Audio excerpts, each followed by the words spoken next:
Regardez ces images horribles qui viennent donc du Soudan. Et c'est bien une vision donc satellite.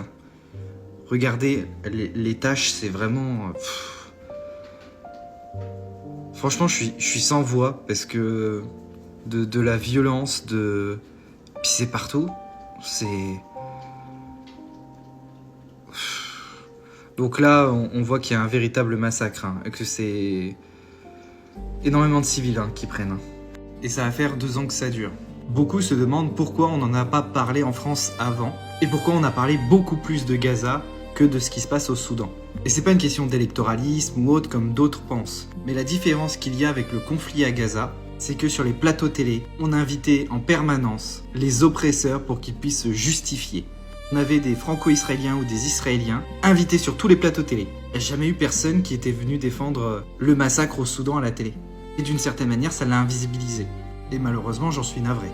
Même si on est très peu à en avoir parlé sur les réseaux, je l'ai fait un peu tard, mais je l'ai fait quand même il y a plusieurs mois déjà, mais je n'ai jamais vu une personne des Emirates venir sur un plateau télé en France pour justifier ce qui est en train de se passer. C'est pour ça que ça a créé l'indignation en France. Sur le fond, les deux sont horribles, et sur la forme, ça a été amené de 2 manières différentes. Une en invitant les oppresseurs sur les plateaux télé, et l'autre en l'invisibilisant. Alors qu'ils sont tous les deux extrêmement graves.